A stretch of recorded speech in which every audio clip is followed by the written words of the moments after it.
사무엘상 4장. 사무엘은 하나님께 받은 말씀을 이스라엘 백성에게 전해주었고 백성들은 사무엘이 하는 말에 귀를 기울였다. 그 무렵 블레셋 사람들이 이스라엘에 쳐들어왔다. 이스라엘 사람들은 블레셋 사람들과 싸우러 나가서 에베네셀에 진을 쳤다. 블레셋 사람들은 아벡에 진을 치고 있었다. 블레셋 사람들이 전열을 지어 공격해오자 이스라엘 사람들도 이에 맞섬으로써 치열한 전투가 벌어졌다. 그러나 이스라엘 측이 블레셋 사람들에게 패하여 그 전투에서 죽은 사람이 4천여 명에 이르렀다. 이스라엘의 패잔병들이 진영으로 돌아오자 이스라엘 장로들이 말했다. 오늘 주께서 우리 편이 블레셋 사람들에게 패하게 하신 이유가 무엇이겠습니까? 자, 실로에 있는 주의 언약궤를 가져옵시다. 그러면 주께서 적들의 손에서 우리를 구해 주실 것입니다. 그래서 이스라엘 백성은 실로에 사람들을 급히 보냈다. 그리고 그들은 두 그룹 사이에 앉아 계시는 전능하신 주의 언약궤를 메고 왔다. 엘리의 두 아들인 홈니와 비느하스는 항상 언약궤를 지키고 있어야 했으므로 언약궤와 함께 왔다. 주의 언약궤가 진영에 도착하자 이스라엘 백성들은 땅이 울릴 정도로 환호성을 질렀다. 블레셋 사람들이 그 함성을 들었다.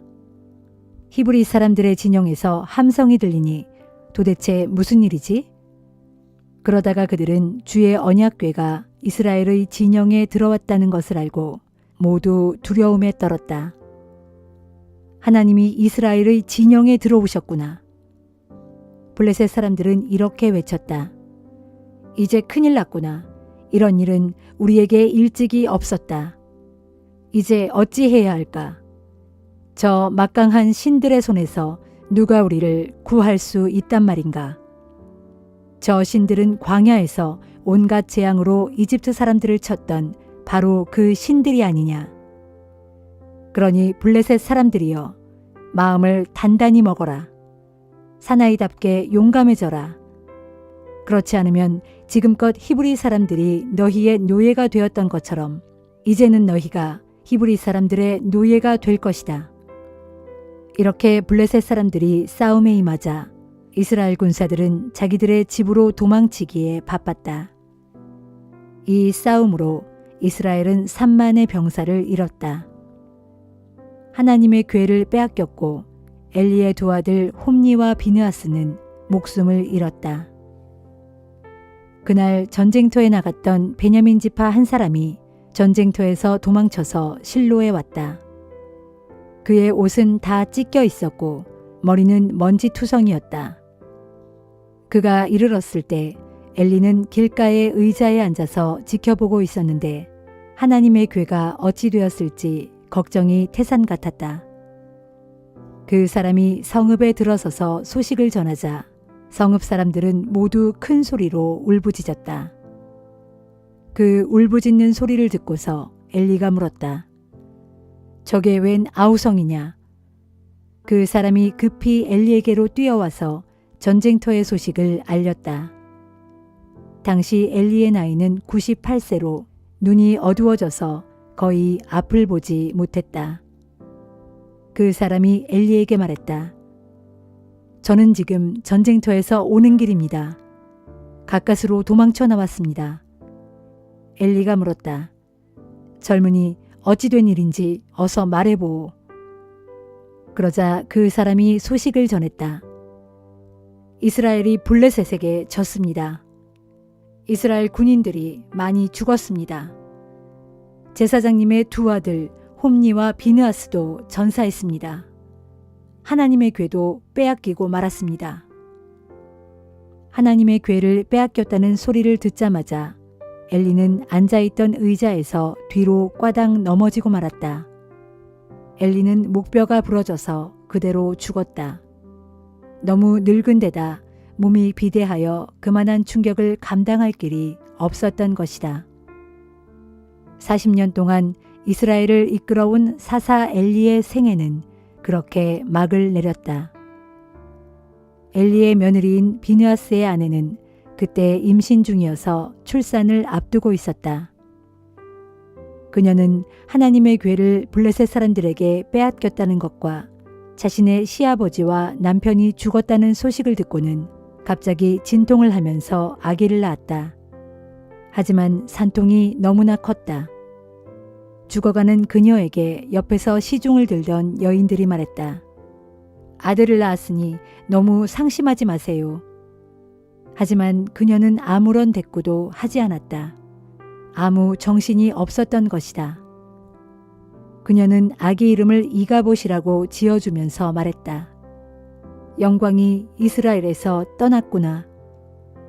하나님의 궤를 빼앗긴 데다가 그녀의 시아버지와 남편이 죽었기 때문이었다. 그녀는 말했다.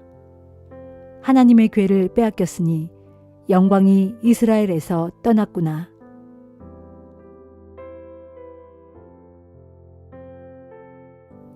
로마서 4장. 그러면 육신에 따라 우리의 조상된 아브라함은 무엇을 깨달았다고 할 수 있을까요?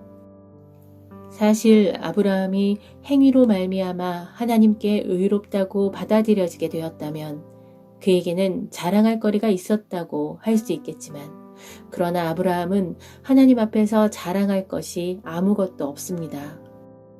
성경은 여기에 대해 뭐라고 말합니까?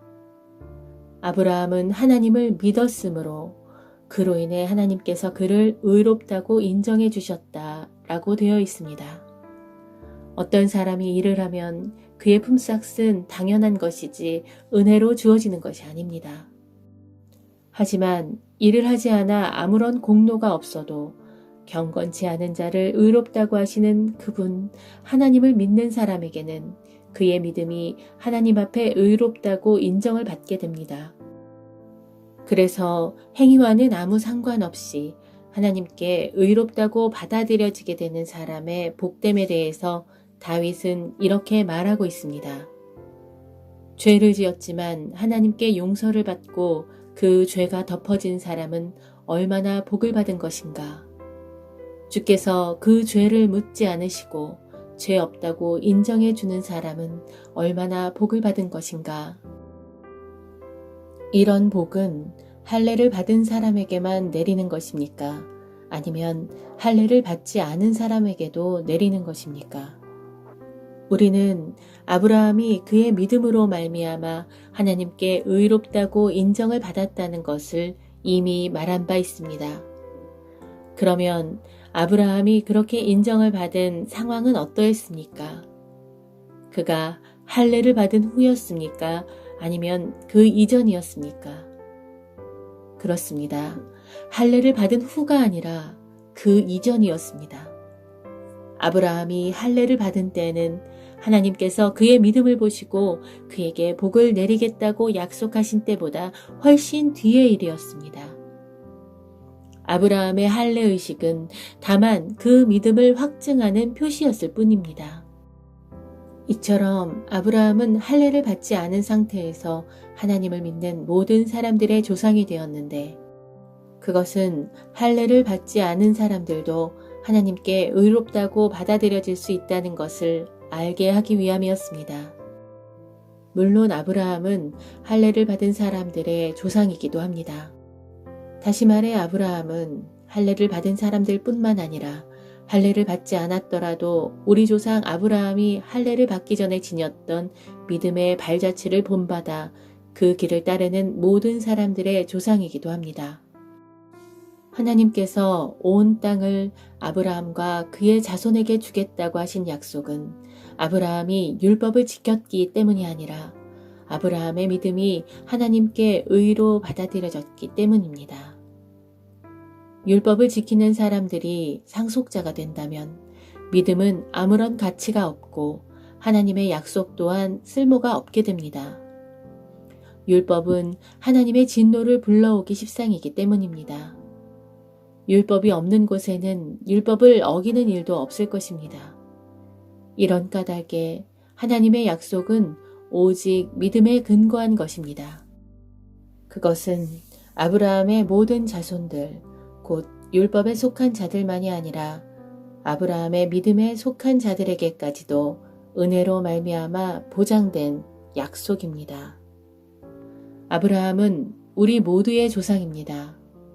이것은 성경에 내가 너를 많은 민족의 조상으로 세웠다 라고 기록되어 있는 것과 같습니다. 이처럼 하나님께서 보시기에도 아브라함은 우리의 조상입니다. 실로 아브라함은 죽은 자에게 생명을 주시고 없는 것도 있는 것처럼 불러내시는 그런 하나님의 약속을 믿었습니다. 모든 소망이 사라진 것처럼 보일 때에도 아브라함은 소망을 갖고 하나님의 약속을 끝까지 믿었습니다. 그리하여 마침내 너희 자손이 이와 같이 많아질 것이다 라는 하나님의 약속대로 많은 민족의 조상이 되었습니다. 아브라함은 100살이 거의 다 되어 자기 몸이 죽은 자처럼 연약해졌고 이내 사라의 태 또한 기능이 다해 죽은 것이나 마찬가지였음을 알면서도 하나님의 약속을 믿는 믿음이 조금도 연약해지지 않았습니다. 아브라함은 하나님의 약속을 굳게 믿고 조금도 의심하지 않았습니다. 도리어 믿음이 날로 더욱 굳건해져서 하나님께 영광을 돌리기까지 했습니다. 진실로 하나님께서는 어떤 약속도 능히 이루어 주실 것임을 믿어 의심치 않았습니다. 이 같은 아브라함의 믿음 때문에 하나님께서는 그를 의롭다고 인정하셨던 것입니다. 그를 의롭다고 인정하셨다라는 말은 단지 아브라함에게만 해당되는 것이 아닙니다. 그것은 오늘날 우리에게도 해당되는 일입니다. 즉, 하나님께서 우리 주 예수 그리스도를 죽은 자들 가운데서 다시 살리셨다는 것을 믿는 우리에게도 똑같이 해당되는 일입니다. 예수께서는 우리의 죄 때문에 죽임을 당하셨으며 또한 우리를 하나님 앞에서 의롭게 하시려고 다시 살아나셨습니다.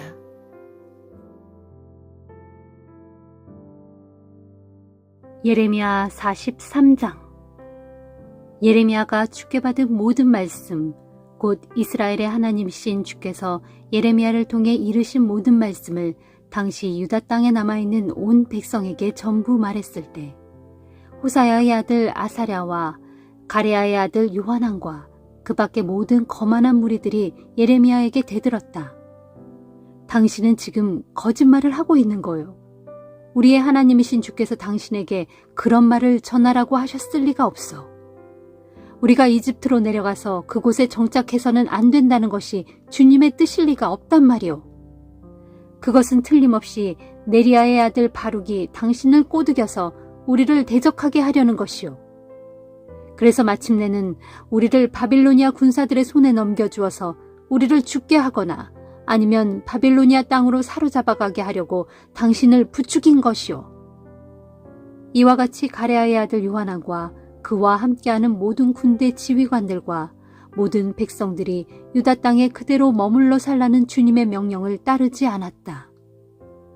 그리하여 가레야의 아들 요하난과 그와 함께하는 모든 군대 지휘관들은 유다 땅의 남은 자들을 전부 인솔하여 이집트 땅으로 내려갔다.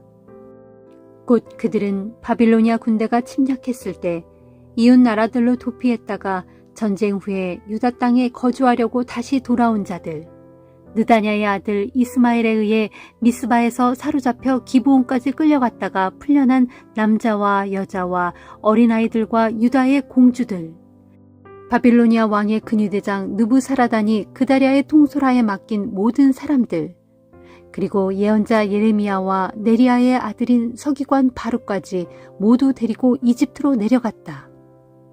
이렇게 그들은 주님의 명령을 거역하고 유다 땅을 떠나서 이집트 땅으로 들어가서는 다바네스라는 곳에 이르렀다. 그곳 이집트 땅의 다바네스에서 주의 말씀이 예레미야에게 내렸다. 예레미야야, 너는 모든 유다 사람들이 보는 앞에서 내 손으로 직접 큰 돌을 가져다가 다바네스의 파라오 궁전 입구에 있는 벽돌 깔린 포장도로를 판 다음 그 돌을 진흙으로 묻어라. 그런 후에 그들에게 선포하기를 전능하신 만군의 주 이스라엘의 하나님께서 말씀하신다. 보라, 내가 내 종 바빌로니아 왕 느부갓네살을 이곳으로 데려올 것이니 그가 와서 자기 보좌를 큰 돌이 감춰진 이곳 위에 두겠고 또한 그 위에 자기의 크고 화려한 왕의 천막을 펼칠 것이다. 바빌로니아 왕이 원정 와서 이집트를 치면 그가 죽일 자는 죽이고 포로로 사로잡아 갈 자는 사로잡고 칼로 쳐 죽일 자는 칼로 쳐 죽일 것이다. 그날에는 내가 또 이집트의 신전들의 불을 지를 것이니 곧 바빌로니아 왕 느부갓네살이 이집트의 신전들을 불사르고 그곳에 모셔져 있는 뭇신상들을 전리품으로 취하여 자기 나라로 가져갈 것이다. 마치 목자가 옷으로 자기 몸을 둘러 감싸듯 바빌로니아 왕이 아주 손쉽게 이집트 땅을 약탈한 후에 그 땅의 수많은 전리품들로 자기 몸을 둘러 감싼 채 아무런 저항도 받지 않고 유유히 그 땅을 떠나갈 것이다. 그때 또 바빌로니아 왕이 이집트의 태양신을 모시는 신전의 돌기둥들을 무너뜨리고 다른 이집트의 신전들도 전부 파괴하고 불사를 것이다 하여라.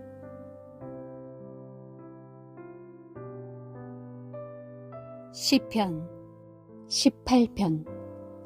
나의 힘이 되시는 주여, 내가 주님을 사랑합니다. 진실로 주는 나의 반석이시요 나의 든든한 요새시요 나를 구원하시는 분이시요 나의 하나님이시요 내가 피하여 숨을 바위시요 나의 방패시요 내 구원의 뿌리시요 나의 산성이십니다. 내가 주께 살려달라고 부르짖을 때 주께서는 보란듯이 내 원수들의 손아귀에서 나를 건져주시니 내가 주님을 높이 찬양합니다. 죽음의 줄이 나를 휘감고 파멸의 홍수가 나를 세차게 덮치며 사망의 포승줄이 나를 꽁꽁 묶고 죽음의 올가미가 내 앞에 놓였을 때 이 몸이 어찌할 바를 몰라 큰 두려움과 고통 속에서 주께 울부짖었더니 주께서 주의 성전에서 나의 목소리를 들으셨습니다. 귀 기울여 나의 탄원을 들으셨습니다. 마침내 주께서 크게 진노하시니 땅이 벌벌 떨며 요동쳤고 산이 그 뿌리에서부터 흔들렸습니다. 주의 코에서 시커먼 연기가 솟아오르고 주의 입에서 이글거리는 불길이 토해지니 그 불로 숫덩이들의 불꽃이 피어올랐습니다. 주께서 하늘을 가르시며 내려오시자 주의 발 아래에는 빽빽한 구름이 깔렸습니다. 주께서는 구름을 타고 날아오셨고 바람 날개를 타고 하늘 높이 솟아오르셨습니다. 또 주께서는 흑암으로 자신을 감싸셨고 먹구름과 하늘의 두터운 비구름으로 자신을 휘감으셨습니다. 주 앞에서는 환한 광채가 터져나오고 짙은 구름 속에서 우박이 쏟아지고 섬광이 번쩍거렸습니다.